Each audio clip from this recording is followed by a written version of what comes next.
I'm Kristina Snell reporting for TPS 35. Today we are going to explore the wonderful and exciting world of jet skiing. How do jet skis work? Well, actually they take in water from the bottom and they push it through a prop, which is jet propulsion, and it works on thrust. And the more thrust you have, the faster you go. Okay, what are the different types? You go. Okay, what are the different types of jet skis available on the market today? They have single-person stand-up models and two-person sit-down models, or they have a big boat which sits 3 people, and they're all called jet skis.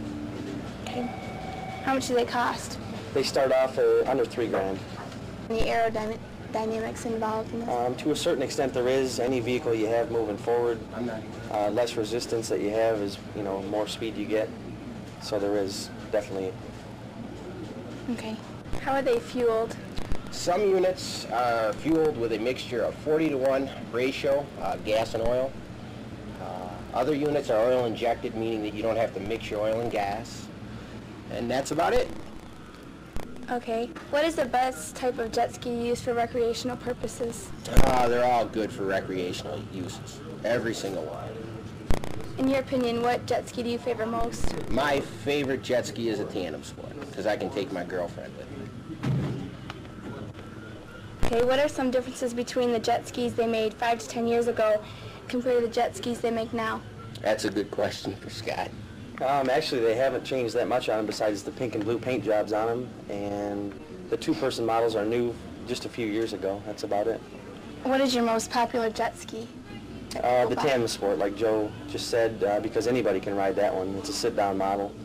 Anybody age 60 or 16 or anybody can handle that one. Okay, are there any new jet skis coming out this year, and what cost range are they at?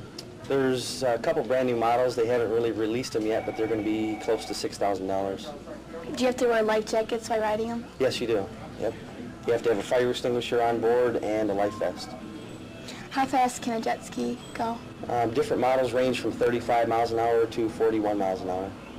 What kind of mileage to the gallon can a jet ski get? On a full tank of gas, you could get, they go by the hours, like anywhere up to 6 hours a tank. Okay, what type of clothing do you wear while riding on a jet ski? Depending on the weather, if it's cold out, use a wetsuit. In the summertime, just a pair of shorts. Do you wear shoes? Most people do wear shoes because they don't like the seaweed or just from rocks, better traction on standing on the jet ski. Okay. What type of model is this?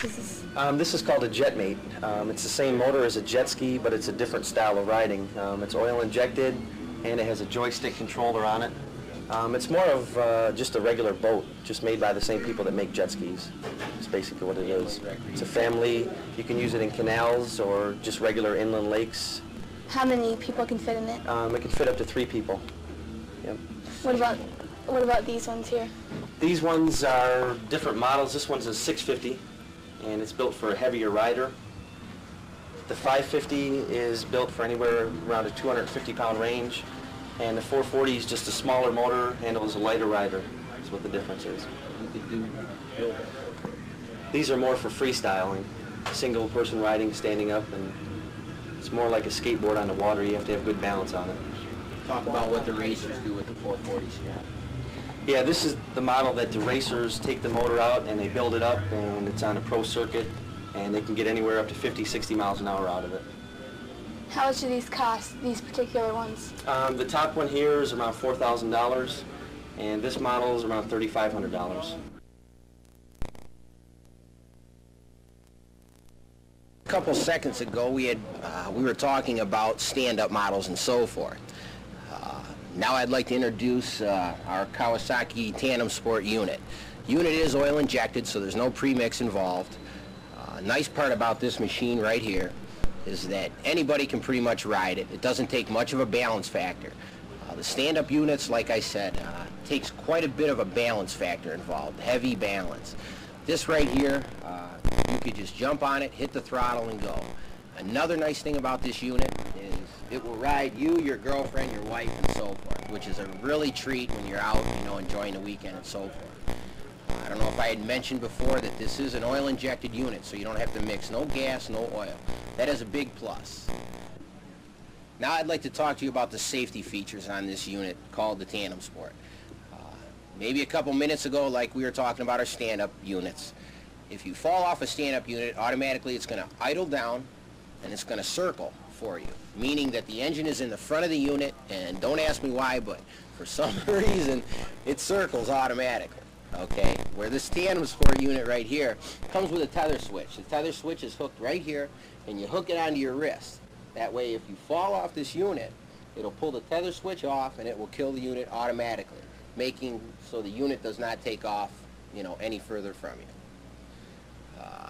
Okay, ready to go? Well, we've been standing here talking about jet skis for the last 5 minutes. Now, I'm sure you're wondering how you would get these units into the lake. Well, every unit has a special trailer. It's basic trailer, custom made for our jet skis. Some jet skis take a wider mount trailer, and some you can have run duals on.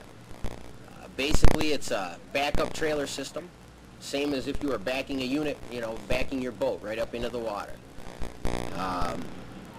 Do you water ski behind this?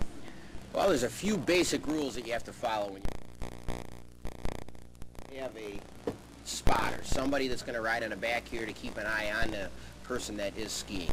My personal opinion about skiing behind a tandem sport like this, myself, I would leave it up to the big boats out on the lake. I think that there'd be a heavy stress factor on the motor if you were to water ski or pull a tuber and so forth. So I wouldn't highly recommend it, but Kawasaki says it can be done. Just you have to have mirrors and also a spotter. Hi everybody. A couple minutes ago, I was talking about the tandem sport. Now I'm sitting in here, looks like a boat. We call it a jet mate. It's a super boat here. If you're wondering what pushes this unit, it has the same motor as a 650 jet ski. Only difference is our single unit 650 jet ski is usually pulling only one person. Where this boat here, we can usually get someone in the front, 2 people in the back. The only difference between the motor that I'm aware of is that it's got a bigger porthole to where it's going to give it more power to carry more weight. Okay, it is controlled by a joystick, which you're going to find up front here. I'm going to stand up, and this is the joystick right here. It's got a start button, stop button. It's a real neat little unit. It's great for the family, great for your friends. Can handle a decent wake pretty good, meaning a wave, you know, so forth. Now I'm going to show you 2 different kind of wetsuits. As you see here, this is a full body unit. This is something where it'd be good early spring. It's going to keep the warmth, you know, to your body. Very nice unit, very comfortable. Also, they're cushioned very well, so if you take a hard fall, it's going to decently cushion your fall. To where if I move over into this model of wetsuit here, as you see, it has no legs, pretty much, just thigh length. No arms, okay, and it's made for 90-degree weather, June, July, you know, the warmer temperatures. So, once again, we got warm weather, we got early spring wetsuit, meaning the hardcore riders, the guys that just can't wait to get out on that water. Once again, we're into our single unit jet skis. This particular model that we're zeroing in on right here is a 550 Kawasaki jet ski. This particular unit, it isn't oil injected. There's a premix involved, meaning mixing your oil with your gas. Yet again, like I stressed before, getting into a single unit like this takes a very, very good balance factor. The best way to get used to this unit is just kneel on that sucker, hit that throttle, and try to pull yourself up. Yet again, stressing that balance factor, where when I was talking about that tandem sport and so forth, anybody can ride that tandem sport, but this particular model that we're zeroing in on right now, it takes a very, very good balance factor, which I've been saying for the last half an hour. This has been Kristina Snell reporting for TPS 35. Good evening.